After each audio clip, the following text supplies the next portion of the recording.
All right. I think we're going to go ahead and get started pretty quick here.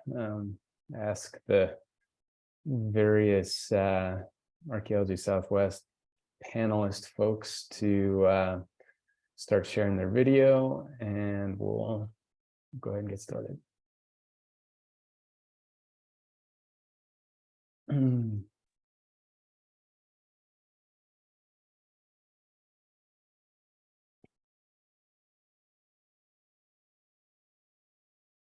All right. You there, Jeff? All right. Well,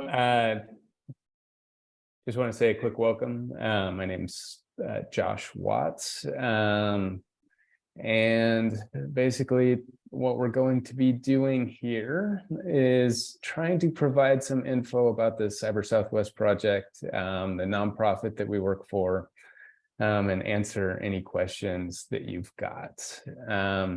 Want to mention right up front that we are recording this and we're going to try to make it available as soon as possible, which what I mean by that is probably tomorrow when I get it figured out. But we're going to post this to the cyberSW YouTube channel, and I'll try to circulate a direct link to the list of folks who are registered for this event. So, basically, most of the way you're going to be able to interact with us is through the Q&A function that's should be at the bottom of your screen. I don't have a ton of familiarity of how this works in Zoom, but if you wish to remain anonymous, be sure to check that box before you hit send on your question. But basically the way it'll work is if you've got questions, one of us will read it back so that it shows up in the recording, and then we'll do our best to answer it. And yeah, feel free to post your questions anytime. If we see them, we'll answer them. And if for some reason we don't get to it sort of in the flow of the presentation, then we'll circle back to it and take sort of whatever time is necessary at the end of the webinar to answer your questions. So basically the way this is going to go is there will be a couple of very short presentations. None of this is like a polished like sales pitch or anything like that. Like mainly what we're doing is trying to give you some real info sort of about what Archaeology Southwest is and what the cyberSW project is. And basically what we're thinking as of right now about what this Native American fellowship that we're going to be filling is going to be all about. So it's a sort of quick icebreaker and introduction. I was planning to sort of go around the screen and ask each of us from Archaeology Southwest to do sort of a very brief sort of 2-minute introduction of themselves, and I'll go ahead and start, and then I'll pass it from there. So as I said at the beginning, my name is Josh Watts. I am people ask me where I'm from. I give one of two answers, one of which is from Globe, Arizona, which is a little town in eastern Arizona, and that's where my family's from, going back a few generations. But I grew up mostly in the Flagstaff, Arizona area, and have spent most of my life kicking around various towns and cities in the state of Arizona. We were sitting around at a lunch last week and kind of had a fun conversation where we were asking sort of what would you have done if you hadn't ended up working at Archaeology Southwest, if you hadn't become an archaeologist, for those of us that are archaeologists. And my background is in creative writing. So there was a good chunk of my early life when I thought I was going to be a poet, and then instead switch gears and am now writing code for a database. So sometimes look a little bit like poetry, but not much. Anyway, so I came to Archaeology Southwest about 4 years ago, and was hired specifically to take on the work that basically is the day-to-day work of the Cyber Southwest database.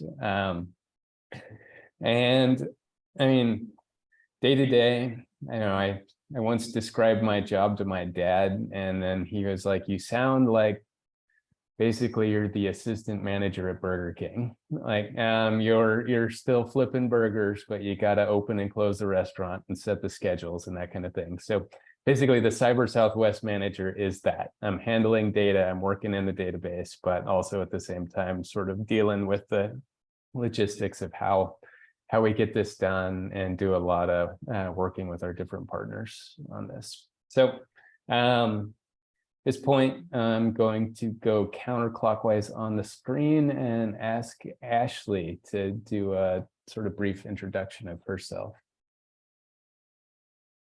Hello, everybody. I'm Ashley Thompson. My pronouns are she, her. I am an Anishinaabe, so I'm a member of the Red Lake Ojibwe tribe, which is a tribe in northern Minnesota.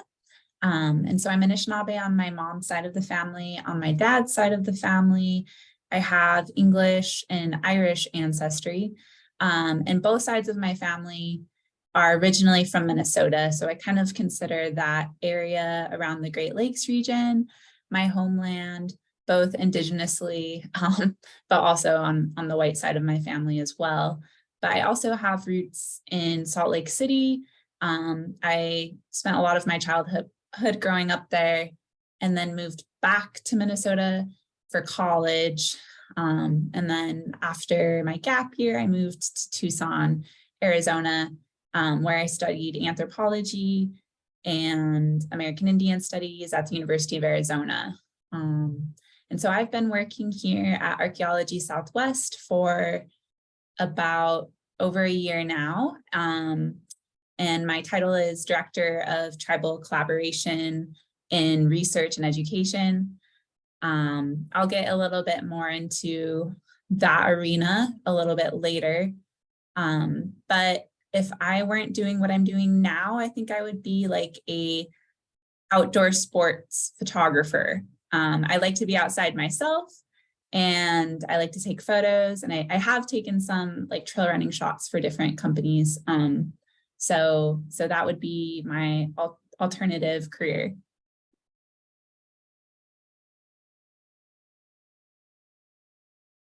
Maybe continue it around the screen.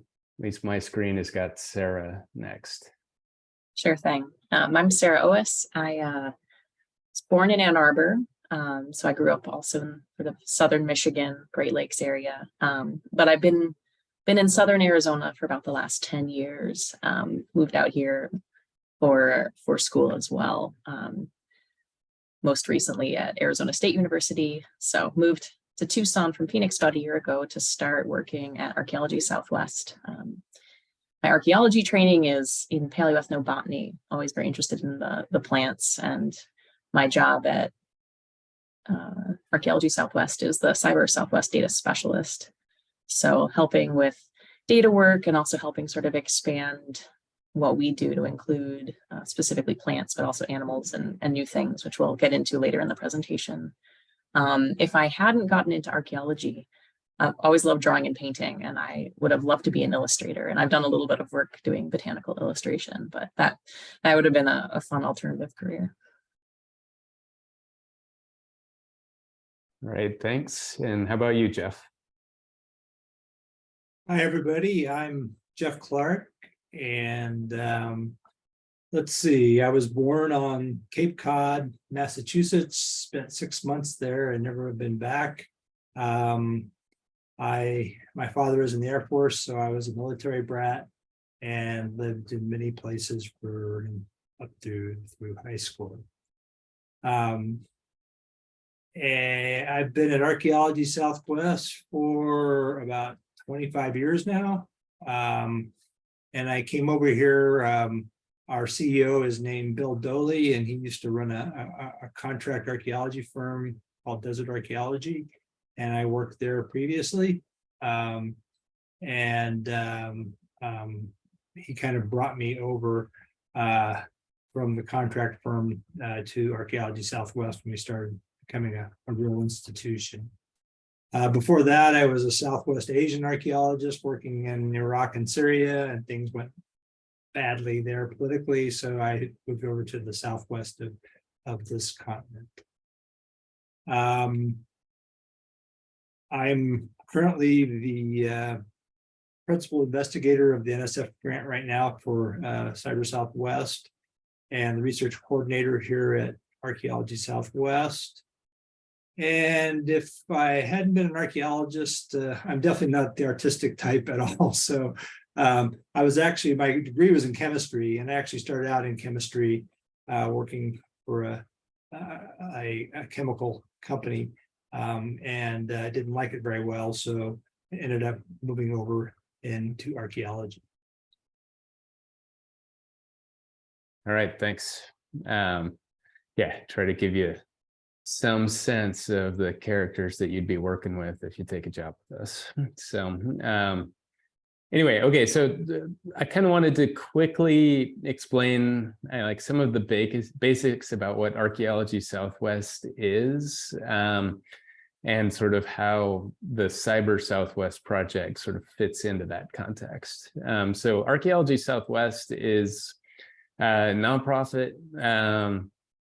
It's fairly small. I think our total payroll is fewer than 20 employees, but it sort of hovers right around that number, give or take.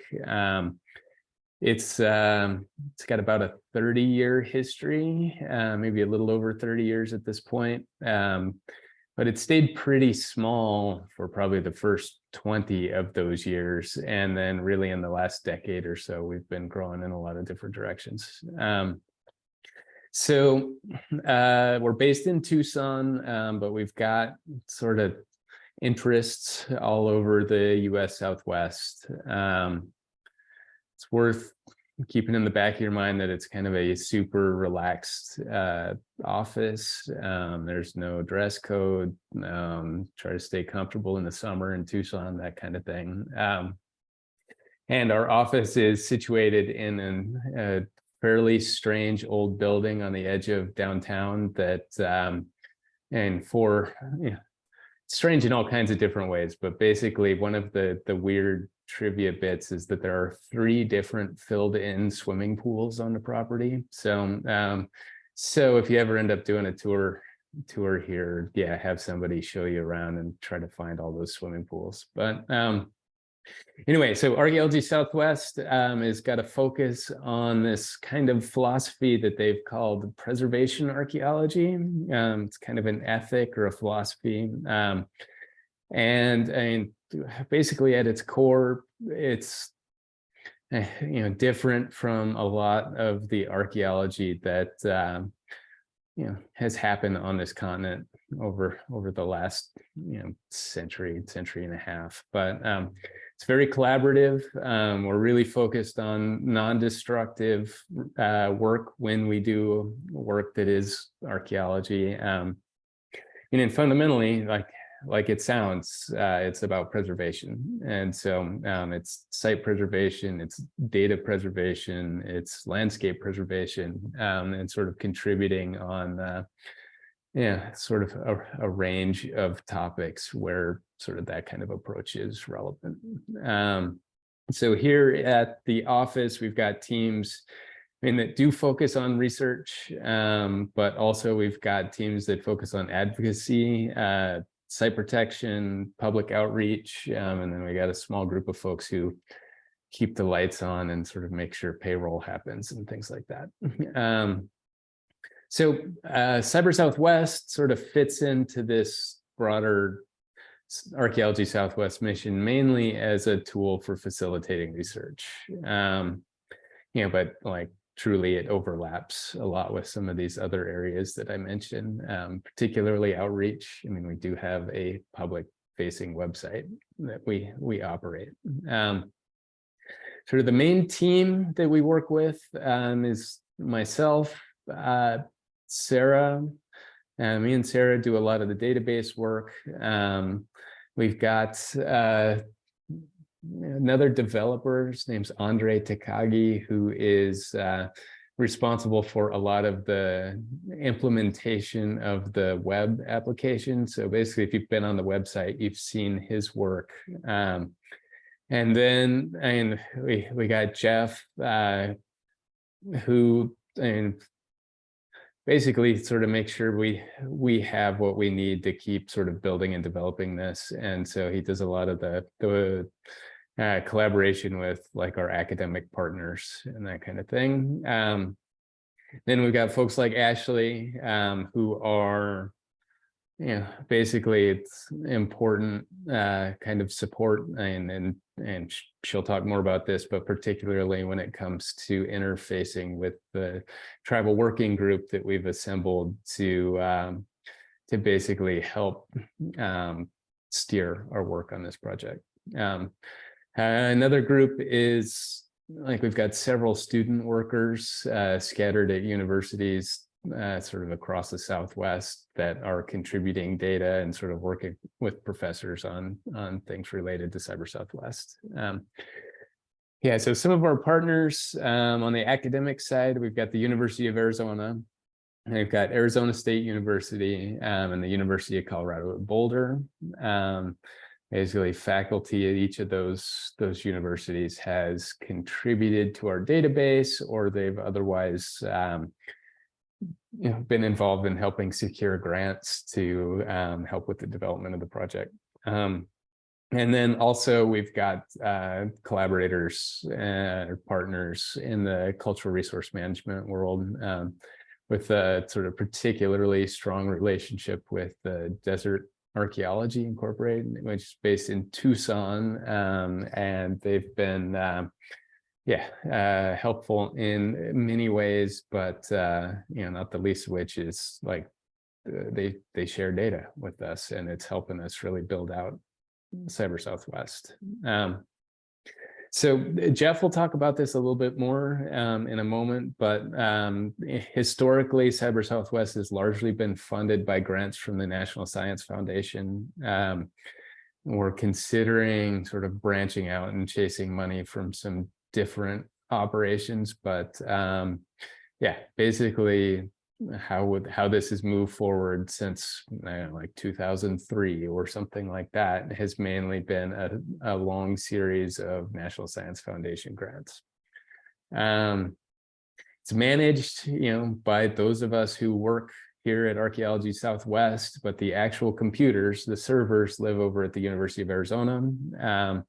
And so we have particularly close ties there in terms of how we host our website and host our databases and all that. And sometimes gets a little bit complicated, but that's what our arrangement is right now. And yeah, just to kind of reiterate, like cyberSW, like at present, like we're really, we're primarily focused on facilitating research. But we're growing. That's a big part of what this Native American fellowship that we're looking to fill is going to be about. And of course, we're consulting with this tribal working group that Ashley's going to introduce us to in a moment to really advise us on the development of the project. So maybe I'll be quiet and ask Ashley to tell us a little bit about how our tribal working group came together. Yeah, definitely. So like Josh said, we have a tribal working group, but I kind of want to rewind a moment. And so essentially I shared that I've been here a little over a year. And I started off as just director of tribal collaboration, but then, we also have a train that whizzes by the office, very close, very nearby. And sometimes our Zooms get interrupted, but I hope you can't hear that. Anyways, Sky is director of tribal collaboration and advocacy and outreach, and I'm director of tribal collaboration and research and education. And we divided that work just based on our expertise and our background. And so as I shared, I have research experience in collaborating with tribes. I also have sort of like pedagogical and educational experience, being in academia for a little bit, and also like writing some lesson plans for some major educational companies. But Archaeology Southwest in the latest strategic plan made a very strong commitment to tribal collaboration. And so my position was opened, and I applied and I started working here. And I wouldn't say that it wasn't happening before I got here, because several individuals at the organization had built relationships with different Indigenous individuals and tribal entities, or like even worked for tribes themselves. So I'm thinking of John Welch, our colleague, who was the White Mountain Apache Tippo for a number of years. But the strategic plan essentially solidified that commitment to tribal collaboration. And the tribal working group is just one step in that commitment. So last year, I met with the Cyber Southwest research team, basically like Jeff and Josh, who are pictured here. And we kind of, they shared this idea of having a tribal working group that could help advise and lead and provide insight to the Cyber Southwest team and how to make Cyber Southwest more relevant and better for tribes. And so we brainstormed Indigenous people that might be interested in being on the tribal working group. And I think some others reached out to a lot of different people. And the ask was essentially, we envisioned a meeting once a month between the working group and Cyber Southwest employees. And we now have 7 people on the tribal working group. And I'm going to just list them. We have Shane Anton, who is the Salt River Tribal Historic Preservation Officer. We have Raquel Romero, who is a Gila River tribal member. We have Wade Campbell, who's Diné or a Navajo and a professor. We also have Lyle Belinkwa, a Hopi tribal member and cultural resources expert, as well as April Tutt, who is also Hopi and works in cultural resources. Then we also have Garrett Briggs, who's Ute and an archaeologist, and then Patrick Cruz, who's a PhD student at UC Boulder and also is Oke-Owenge and is part of our working group. So we meet once a month. Tribal working group members are honored by being given an honoraria for their time. And they help design this fellowship announcement. And so for this position, what we're imagining is that the Native American Fellow will be in those tribal working group meetings once a month, and being a part of that whole process of collaborating with them. And we imagine that the tribal working group will have insight and maybe ideas for the fellow as they work here on Cyber Southwest. And they will also have 2 of the tribal working group members on the selection committee for deciding who eventually is going to work here. So they're going to be pretty involved with the fellow and with Cyber Southwest as they have been and moving forward.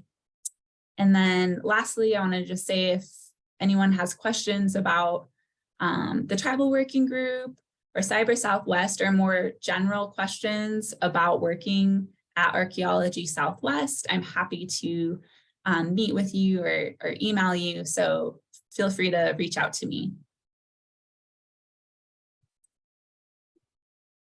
Great. Thanks, Ashley. All right, so with that kind of set up, I think what I want to do is pivot now to just a little bit more of a deep dive into the history of the Cyber Southwest project, and then, yeah, sort of talk a little bit about the background, and then also basically what it is, what the app does, that kind of thing. So first gonna ask Jeff, and I think he's going to share his screen and toggle through a few slides while he talks about the history of the project. Yes, I talk best with a PowerPoint screen. So let me share my screen.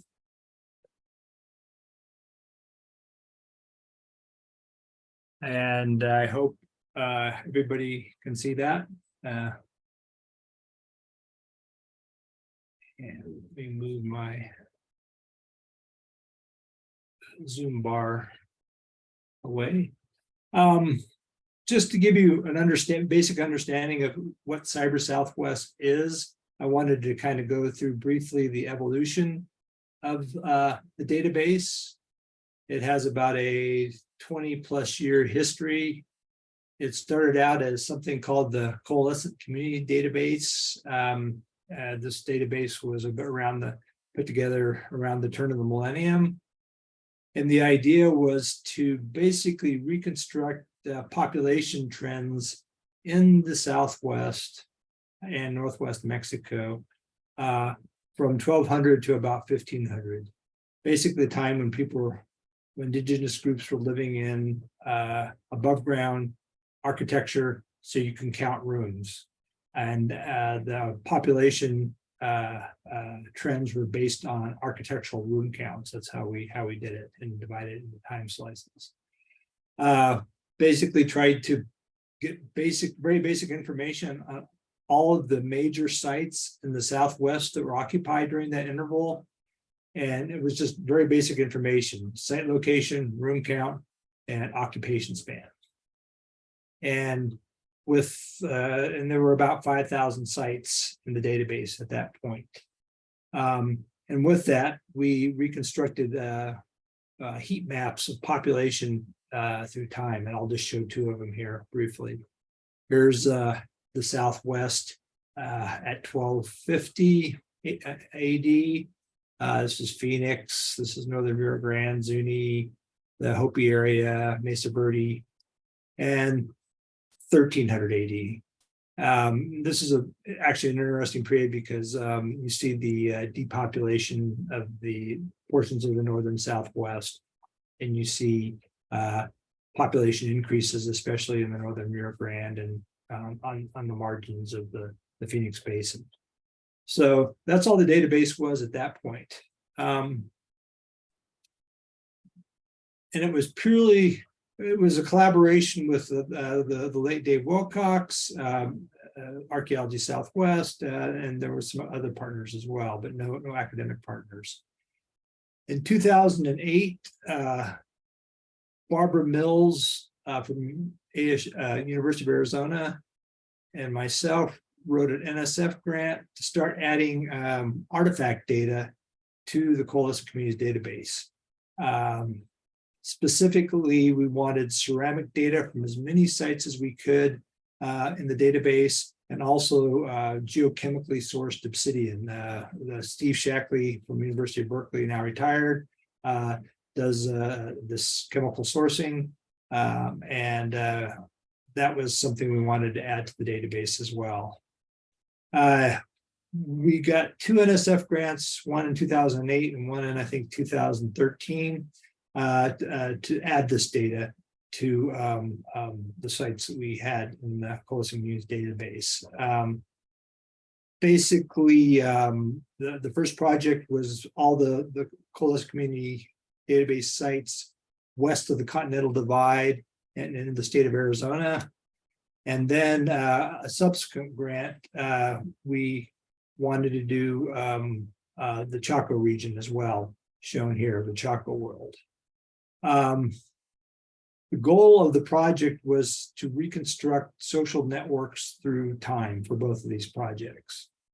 And to reconstruct social networks, we relied heavily on painted ceramics. And this is just a map of pie charts that show relative decorated ceramic frequencies from sites west of the Continental Divide in one of those NSF grants. And you can actually, kind of see some patterns in just looking at the pie charts. But essentially, we translated these pie charts into social networks. And this is just a graph of one of our many social network slides. Basically, the red dots are the sites, and the links between them are based on similarities in painted decorated ceramics. And this is showing Chaco from 1100 to 1150. This is downtown Chaco or the core area, Chaco roads, and you can see the social networks we can reconstruct based on decorated ceramics. So at this point, the database had basic site information, a lot of ceramic information, and a lot of information on sourced obsidian as well. We also started adding data on public or monumental or ceremonial architecture, especially the big forms of this type of architecture.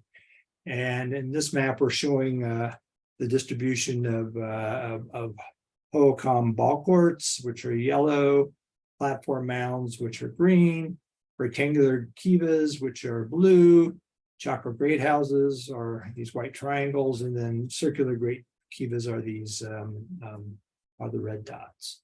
So we started adding ceremonial or public architecture to the database. In 2017, we got another NSF grant from what was called the RIDAR program. I think it was Research Implementation for Data Intensive Research. It was one of these multi-program grants. And we had a number of goals with this grant. One was to fill in a lot of the gap areas that we had from the previous databases with the same types of artifacts and architecture, so ceramics, obsidian, and basic settlement data, and monumental or ceremonial architecture. So we added a lot from the Members area. We added a lot of data from east of the Continental Divide, especially the Rio Grande area, and from the Hohokam area prior to 1200, where there's a lot of large pit house villages when groups aren't living in surface architecture. We basically spent a lot of time cleaning up and linking these databases and making them talk to each other. And Josh will talk about this briefly next, but we also moved from relational databases like Access or Excel, if you've worked with an Excel spreadsheet, into the world of graph databases, which are much more flexible and are used by platforms like Google or Bing. So we switched our database structure. And this is where CyberSW was born. Prior to this, to get the data, you had to ask the various principal investigators for a copy of the data set, and then we vetted you based on your application. There was no a website. CyberSW, what we call CyberSW 1.0, was launched as part of this grant. We launched it, I believe, right after COVID. I think it was June of 2020, and basically put all the data that we'd amassed at this point online, with the caveat that we need to protect sensitive information, particularly site locations. So the site locations that you see on the website are not in their actual locations. We have two tiers of access. One is the public access, which really jitters the site location quite a bit. And then we have a researcher level access that you have to go through a more intensive application process, which gives you a little better bead on the site location, but it's still not precise. So essentially, Cyber Southwest 1.0 right now has information on about 23,000 indigenous settlements, largely pre-settler or pre-contact. There's more than 16 million ceramics in the database, and more than 17,000 sourced obsidian artifacts, and more than 1,100 public architecture features. To our knowledge, it's one of the largest research databases in the world, perhaps, and perhaps in this, definitely in the Southwest, covering most of the Southwest and Northwest Mexico. But once again, it's largely a database that's used by researchers. I'd say exclusively by researchers, and it's basic settlement data, ceramic data, obsidian data, and then public architectural data. Where we're moving, and what we're calling Cyber Southwest 2.0, is to basically bring in data not at the settlement level, but at the what we would call the feature level, or the going from settlement to intra-settlement. So bringing in data from strata or structures or pits or trash mounds. So really bumping up the resolution of Cyber Southwest 1.0. And that is a big step forward, because we're having to deal with a lot of different recording systems. And we're just, this new grant that we have that started in 2021, I'm sorry, through the National Science Foundation HINDS program, which is HINDS' Human Networks and Data Science Infrastructure. We're definitely trying to bring in projects, large academic projects and CRM projects that have digital data.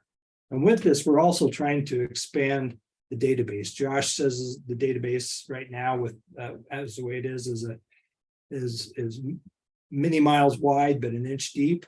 But we're now adding data on stone tools and plant and animal use, and most of the stone tools are also used to process plant and animals. So we are definitely pivoting our focus away from ceramics and obsidian and more towards plant and animal use, hence this fellowship. And another major goal is to make Cyber Southwest useful for Native Americans and other audiences. So with that, I will pass it on to Josh and stop sharing my screen. Great, thanks, Jeff. Yeah, I think one of the main takeaways from that is just, we've got 20 plus years of sort of building what is a really powerful database that's super interesting to archaeologists and of really limited interest to almost anybody else. And so what we're trying to do, and a part of what we're doing with this Native American Fellowship, like Jeff mentioned, is like trying to figure out how to build this thing so that it reaches a broader audience, and very specifically everyone from Native American scholars to tribes and just individuals, folks who might be interested in this stuff. So insofar as sort of, I'm just going to make a couple of points before passing this over to Sarah. Our current version of Cyber Southwest, basically we have about 600 registered users right now. They come from all kinds of backgrounds. And on average, our website gets about 100 hits a day, maybe 130, occasionally with big weird spikes when big conferences coming up or papers are due or something like that. But anyway, so we are not Amazon, but we're not tiny either. And so we have traffic and we have people who are interested in using this tool, but definitely interested in broadening the audience for it. We do use a graph database platform called Neo4j, which we have no expectation that anybody coming into this position would know anything about. Frankly, none of us knew anything about it before we took the job. So if there's any training related to that, yeah, we'll be doing that on the job. None of it is that complicated, but it is different from what you may have been used to looking at Excel spreadsheets and things like that. So anyway, Sarah, you maybe want to give us a quick tour of the web app and just a few points related to that. Yeah, sounds good. All right, I'm going to start sharing my screen. All right, and so my goals here are twofold. One, I'm going to walk through logging in or getting registered, kind of what that process looks like, and then give a kind of a quick overview of the live website, give you a sense of where we're at, and then hopefully enough kind of confidence to try things out on your own. So this is the main page, and this is a good source of information, sort of the basics of the project you can refresh yourself on. There's also up here at the top, there's an about page with more of the site history. There's a team page. You can see all our faces again, get a bit better sense of the cast of characters. But the focus here is going to be jumping into exploring the database. So at the bottom of the screen here, if you were a new user, the registration process is really just this quick and easy. Some name and an email address and a password are going to be what's required to get going. And once you fill this out and submit, what you're going to see is the completion of the process is going to be done through an email sent to the email address you've entered. If it doesn't show up, check spam. You can also always contact us. We'll be happy to help kind of enable you to log in if there's an issue. I'm going to log in myself.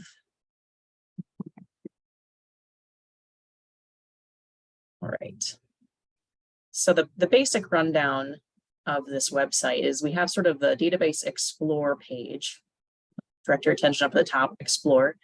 We also have a series of sort of in-house analytical tools that you can sort of craft the search, save the data, and run some different things there. I'll cover what the export page is. That's kind of where we're building the 2.0 features.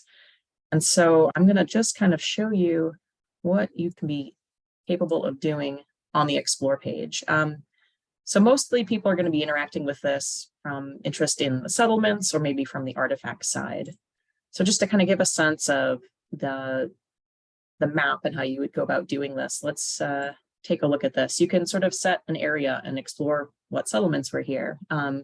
We have a variety of sort of political boundaries and hydrologic ones. I'm going to choose modern tribal territories and reservations, and let's Aqaba. So you can see in blue the tribal boundary added in officially, and then you would come down here, click search, and you can see there's an awful lot of ways you can refine and play around with this. So I hope you'll spend a little time kind of seeing what's available, but it's a little overwhelming. Add a go. And so as you roll down, again, these are geomassed. These are being shown within a few miles of the actual site location. You click on a site and the name will pop up.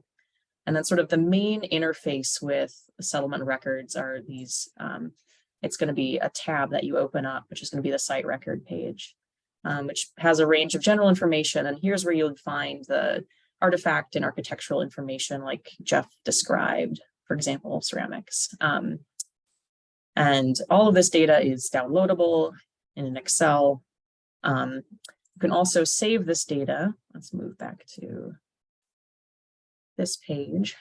If you save these sites for analysis, you could jump over to the analyze page. And then there's a whole gang of tools for doing the kinds of demographic and social network research that Jeff went over. And that's what we have built right now. And it would sure be nice to see kind of that set of tools for answering research questions expand, that kind of interaction with the new kinds of data expand as well. And here's one I did off of some sourced Obsidian. This is a demographic tool, just to kind of give a quick example of what running one of these might produce. So this, I saved a whole bunch of settlements that had a particular sourced Obsidian. And if we go down and look, this is kind of a graph of how we estimated room occupations through time. So again, this data is downloadable. So there's a variety of sort of visualizations, a whole lot of data that you can export. And that's the kind of range of things you can get out of the database right now. So use the Explorer to search the database. Analyze has a number of sort of prepackaged analysis tools set there. The export page is where we're going to be building in the intrasite, or that kind of within a settlement experience of the archaeological record, including new kinds of artifacts. But that is still very much a work in progress. And that's where we'd be looking for a lot of new ideas about how we go about packaging and discussing the data. So hopefully that process seems pretty easy. Again, this is just enough to kind of get you basically familiar. And if you have any follow-up questions about how the app works and how to start a query, please reach out. All right, I will stop my share.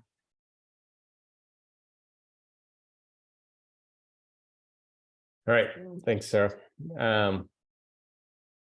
All right, real quick, pivot over to actually talking about this position that we're hiring and some of our thinking about it. So I think Sarah and Ashley are going to sort of bounce off each other talking about this, but maybe Ash can talk a little bit about how this all came together. Yeah, so as you all can probably see, the cyberSW is very heavy in certain types of data. So like archaeological features, a lot of ceramics and lithics. And so with the tribal working group, one of our main questions is, what would you like to see cyberSW do moving forward? And sort of what are the types of data that would be relevant, helpful, culturally appropriate for Indigenous people? So we had a few discussions about this over the last year, and we kind of honed in on how plant and animal data can be really relevant and important to tribes, not just in the past, but in the present day. And so I'm sure that if you're familiar with Indigenous country at all, you've probably heard of Indigenous food sovereignty, or the ability for tribal nations to feed themselves culturally important foods and have access to their foods. And Native Americans, unfortunately, we face some of the highest rates of nutrition-related diseases in the United States. So we have high rates of diabetes, obesity, and heart disease. And so one of the main ways that a lot of Indigenous people see us tackling this issue is through reconnection to our traditional foodways. And so food is a big topic right now, and obviously animal and plant relatives have an important role in Indigenous foodways. So we're very open right now to the fellow in terms of where they'd like to go with their job in cyberSW, but like that's one of the main ideas that the tribal working group has talked about and that we've talked about. I don't know if I'm missing anything, Sarah, or if you want to add anything. Yeah, I mean, love to make sure we save time for Q&A, but yeah, the consistently sort of the plant and animal archaeological data being something of interest, but in just such a myriad of possible directions has been sort of a central theme. And yes, we're trying to leave the fellowship very open to all kinds of ideas. But definitely, you know, there is kind of more strict research with a number of different goals that would make sense from a conservation angle, from a landscape restoration angle, but also, you know, food is such a key part of life. You know, education needs within a community, language revitalization. Like there's a lot of different ways that new kind of directions could build out of working with the data. So we're trying not to like come up with a specific plan, but we are here very much to like workshop and support ideas and off screen as well. Yeah, I think, oh, sorry, was just gonna inject there and say, like, if somebody wants to follow up with us with a rough idea that they've got, like, we will hook you up with, you know, any combination of folks on the screen that it makes sense to talk to about these topics, and sort of help you refine sort of your thinking about this as you go to fill out the application. Yeah, and I was just gonna add, like, so in academia, my research was with Anishinaabe foodways, and I took a very like general overview, broad approach where I was able to identify 7 major foodways, and like look into each of them a little bit. But for this project, it's like it could be broad regionally, or it could be very focused. Maybe you're looking at one type of food or one genre of food. So yeah, there's just a lot of flexibility, and hopefully you could bring in your past experience and background and help that, and we'd hope that that would help guide you in sort of the direction you want to go in. Maybe Jeff, you could tell us a little bit about sort of what the process of getting this person hired is going to look like, and all those details about getting an application turned in, that kind of thing. Hey, you're muted.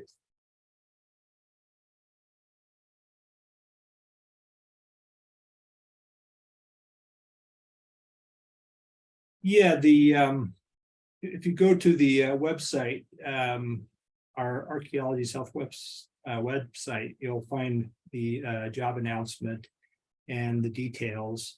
And there is an application at the bottom of that to be filled out. And let's go to that. Essentially, we are strongly encouraging Native American applicants to apply, and especially those enrolled in a tribe.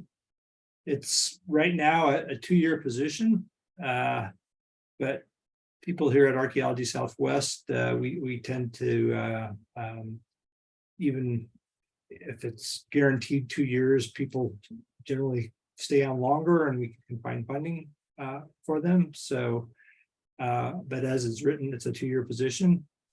It's $50,000 a year with full benefits, health benefits, and 401k plan options. The application is set up that you can either have a official resume, or you can just provide your own life experience that would be relevant to this position. Then the next section is a short section on your experience in living and working with an Indigenous community, or more than one Indigenous community. And the final section is the longest and probably the hardest. It's basically talking about the project that you would like to work on that would help us here at Cyber Southwest. And quite frankly, we are not sure what that project looks like ourselves. We're looking for ideas from the people that apply, as to what kind of project this could be. As Ashley mentioned, it could be very local and focused on one or a few tribes' foodways. It could be much broader, tracing a very limited range of plants and animals across much of the Southwest. It could be something we haven't even thought of yet. It could be something that is more of an academic track. It could be something that's not an academic track that serves more of an educational purpose, perhaps within the tribe. So yes, we are wide open for ideas on this position, and hopefully we will get some creative applications. Yeah, no, I think that covers it pretty well. Yeah. I basically feel like we should go ahead and pivot towards some of the stuff that's popping into the Q&A. Yeah, right now we've got a couple of questions, but please, and basically if you've got a question, just take a minute and get it explained.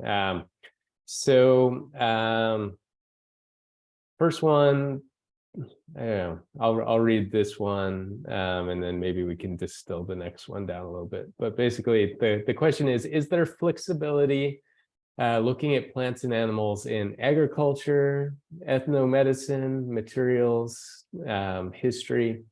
I think the short answer is yes, flexibility. If anybody else wants to elaborate on that, please just jump in and interrupt me. But yeah, I think that idea of all the different ways that plants and animals are foods and medicines. Again, with the little bit of a caveat on that like CyberSW is a public-facing website, and so we're gonna make a real effort to keep things within balance so that we're not sharing things that shouldn't be shared. But that's our thinking is something around that topic would be right up our alley. The next question is a little bit more specific. I'm going to read it, and hopefully this doesn't give away anybody's identity. But basically it says, right now my main focus is on yucca. In its many uses, but I also work with turkey and buffalo. I work with medicinal plants for Plains and Pueblo use, Comanche and Santa Clara. Would this fall into our range of interest? Also a lithic analyst. Again, sort of all four of us on the screen are going to be nodding our head. I think, first off, both that range of both plants and animals, and like some depth in the kinds of tools that are used for working with those plants and animals.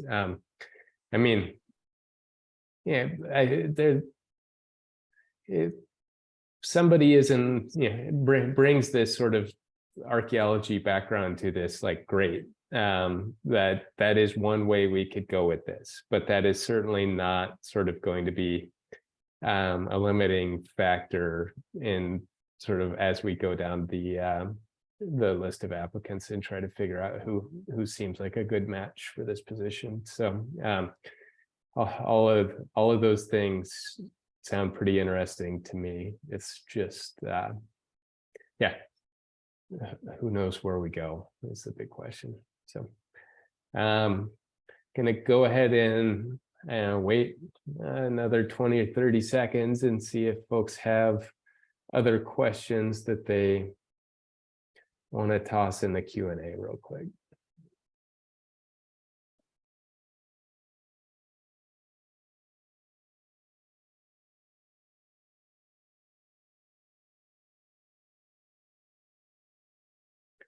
All right, well, while you're deciding whether or not you want to actually enter questions, I think I just want to reiterate that we're going to make ourselves available for, follow-up email questions. If you want to lock down a half hour of our time to kick around ideas, like we'll make that time in the next week or two. I mean, that's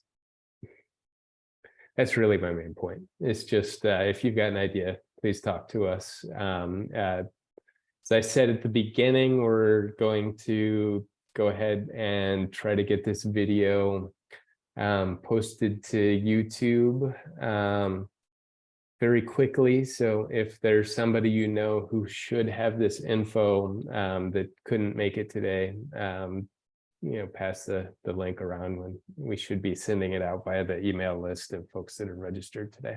All right. Unless anybody else has got closing thoughts, I mainly just want to thank everybody for joining us this afternoon, and sort of make the final point that whoever it is that we end up hiring for this position is going to have a lot of influence on how we move forward in this project. We've talked a fair amount about what it is and where it's been, but moving forward, this person's going to play a big role in how we build this thing and what it ends up being for different audiences. So, all right, well,